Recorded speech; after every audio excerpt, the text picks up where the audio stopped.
Welcome back to the Redneck Tech YouTube channel, guys. Today, all of us in the office are going to run down how we set up our FX6s, except for Joe, because he lives in Ohio. Sorry, Joe.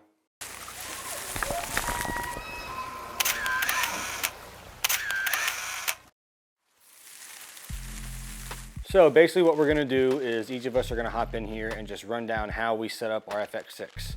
All three of us do things differently. All three of us do things the same. And honestly, it doesn't really matter how we set them up as long as the result at the end of the day is the same. So I'm just gonna roll right into it. Obviously FX6.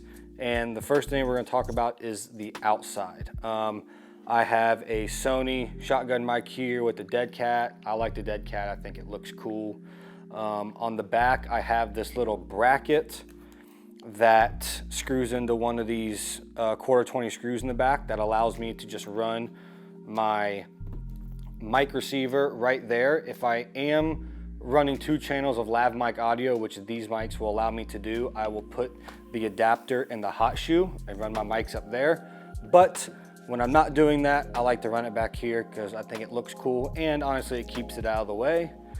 On the back handle, I have this cinch strap that has my headphones cinched into it so that they're always there. Ryer and Caleb like running Apple headphones. I have these $15 like in-ear molded ones because they're more comfortable. And when I'm sitting in a stand or whatever and I don't have to have them in my ear all the time, I can just hang it over my ear and just pull the little earbud out and they're always there and ready to go. The FX6 has a lot of customizable buttons. I think there's 8. The only 2 I have changed are 2 and 3. So 1 comes default as S and Q, so I kept it as S and Q.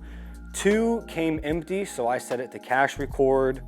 3 came empty, so I set that to high bass ISO, so I can jump back from low bass ISO to high bass ISO at the click of a button and not have to go into the menu.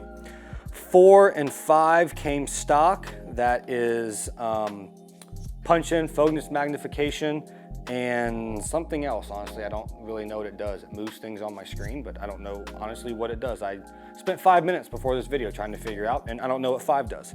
7 up here on the top handle does the same exact thing as 4, which is punch in for focus, and 8 does the same thing as 5. I have no idea what it does. Next thing I'm going to do is I'm going to plug in this little doodad back here behind me. It's going to record my screen and I will show you how I set up my viewfinder for when we're filming. Alrighty, now the viewfinder. I fall somewhere in between Caleb and Ryer. Caleb doesn't like a lot of stuff on his screen. Ryer likes to see all the things. I fall somewhere right in the middle. I want to know all of the things that are important to me filming something the right way and with the right exposure. So first thing that's probably the most noticeable, I have the rule of thirds grid line on there. Keeps my shots a bit more interesting. It keeps me from putting things in the center all the time. And when I'm doing a lot of follows and following people and vehicles and things, from my eye, it's easy to take that point, whether it's the top or the bottom, left or right, put it on something specific on that person or the object and follow it, and it keeps my framing consistent. In the top left corner, you can see I have manual focus. I want to know if I'm in manual autofocus. I obviously want to know how much media time I have left. I want to know my white balance. Along the bottom, I want to know my f-stop, my ISO, and my shutter angle. We run shutter angle because in shutter angle, when you're switching back and forth from high speed to real time, shutter angle will keep your shutter speed what it needs to be based off your frame rate. I like to have 4 channels of audio shown because when I'm running 2 channels of lav mic audio, I will hardwire one of those back into the camera for redundancy. I then have a waveform for exposure, which I like to see. I always want to know if I'm in high or low bass ISO just above that histogram because I don't want to be in the middle of the day and accidentally be filming in 12,800 ISO. That would not be good, and Ryer would yell at me like he did the one time that I did that, and I've never done it again. I want to know my color profile. We shoot S-Cinetone 90% of the time. Above that, XAVCI, that's our recording format. That's the least compressed recording format that we can get on this camera other than log, obviously. I want to know my frame rate always, which is 2398, or it'll be 120 in high speed. And then I want to know that I'm in 4K 3840 by 2160. Other than that, I always run peaking because when you run manual focus, you're not doing it right if you don't have peaking on. And I do not like seeing zebras. I hate seeing zebras. I like seeing what I need to see without seeing too much of what I don't need to see. And in my opinion, zebras is one of those things that I don't want to see, so I don't have it on. And that's how I set her up. What's up, folks?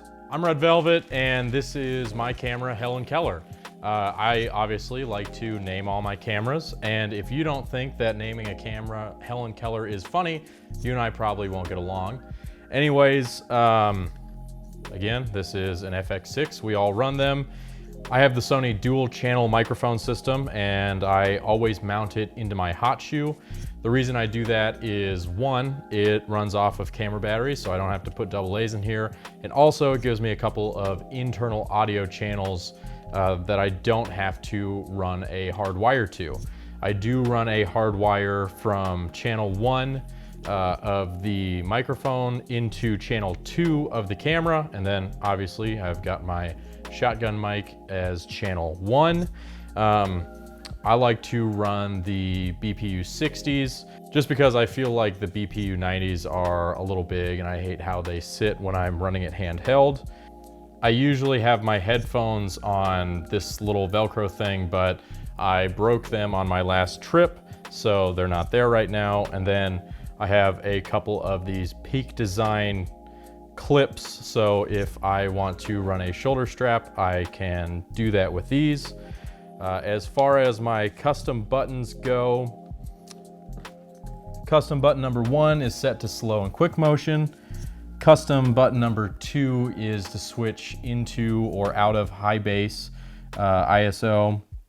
Custom button number 3 is, what is my custom button number 3? Oh, it's a punch in. Custom button number 3 is for punching in. On my top handle, we've got 7 and 8. Number 7 is for punching in again, and number 8 is to turn on and off cache record mode. And then all of the buttons on the handle are the same. 4 is that punch in or focus magnification. 5 is the menu, and basically that's it for my camera, except for a couple of display things. So let me show you those. So as far as my display goes, I'm kind of the oddball in the office. I like to have as much information on my display as possible. I am always running peaking. 90% of the time I'm running zebras. I also like to have the waveform on there so that I don't have to trust my eyes and can see exactly what my exposure is and dial that in super precisely. I also run shutter angle instead of shutter speed so that that always stays consistent. And I also like to run the rule of thirds grid lines on there and also center crosshairs because they help me line up and compose my images a little bit easier. So there you have it. That is my camera, and I will become very frustrated if I have to use anybody else's camera because I don't know why they set theirs up that way. It's confusing to me. But this is how I like to run my camera, and that's all there is to it. All right, this is how I set up my camera. I do a little bit different than Clay and Ryer in a couple of respects. I'm very much a minimalist, which we kind of all are in most regards, but two things that I leave exactly how they come is the focus magnification button number 4 preset, and then the number 1 preset on the quick key, which is S and Q. I leave that exactly how it comes because that's what it's labeled as, so it makes a lot of sense to leave those there. My custom hotkey on number 2 is cache record because we use cache record all of the time. So I have my number 2 as cache record, so I can toggle that on and off very, very quickly. And then my number 3 preset is low and high bass ISO. So as you can tell, I just went into high bass and I hit number 3 again. I go back into low bass. So there's what I have set up as my buttons. Other than that, I leave it exactly like it comes. The next thing that I have that they don't, and there's a really good reason for it, is I have this whole little rig set up for my microphone. That's because first week I had this FX6, I broke the mic mount on mine, and to replace it was an exorbitant amount of money, and I refused to pay it. So I just have a piece of tape over the gaping hole, and I have mine run through essentially a cold shoe mount and a small rig mount for my microphone. I like these little short Sony mics. You know, generally they're just for ambient or when you have an opportunity to get just really close, good sound when you're running and gunning. And then I leave a GoPro light on the front of mine. And I was worried that it was charged before we started this video, and it is charged. I leave that on there because sometimes it'll get really low light in the blind and I don't have to dig something out and I just want to get 1 or 2 shots. I'll leave that one on there. For the most part though, that's how I have mine set up. There's really not anything special to it. I like to keep it simple. I do have 2 Peak Design straps on here that every now and again in different situations I'll need to sling the camera. So I do leave these on there, and I use this gear strap, this little Velcro strap to put my headphones on. They are currently not on here. They're supposed to be on here, but that's where those live so they don't get tangled, because if you put them in your pocket, they're gonna be in an inch knot as soon as you do that. That's where I'll leave that. But other than that, that's all I got. That's how mine's set up. So how I set my screen up for what I'm looking at while I'm filming, honestly, it's exactly how it came. This is the setup that when I got the camera and I opened it and I turned it on for the first time, this was all the information that was already on there. I didn't really add or take away. Actually, I lied. Ryer added my histogram because he yelled at me because I was underexposed like one time. But other than that, I don't like the histogram there. To me, it's distracting. I like to see as much of my frame as I can. I'll turn that off as soon as Ryer's not in the room. But other than that, I leave it exactly how it came. There's really nothing special to me. It gives me all the information that I need.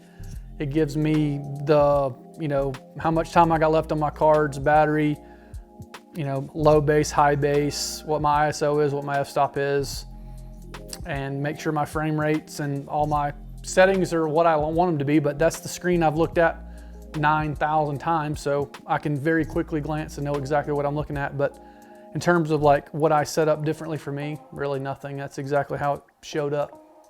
I don't run grid lines. I do run peaking, and I do not run zebras.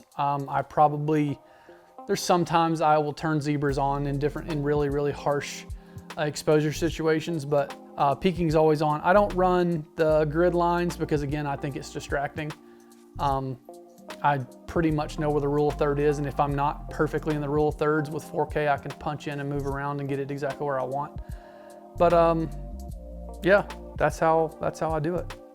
As you can see, all 3 of us set up our rig a little differently. I do things different than Ryer, who does things different than Caleb, who does things different than me. But at the end of the day, what's most important is us being able to grab our rig at any moment in time, at any place, and get what we need to get when we can get it. If you have any other questions about how we set this up or how you think you should set yours up, hit us up on Instagram or here in the comments below, and we will help you out. Check out our other content on the channel, and we will see you in the next video.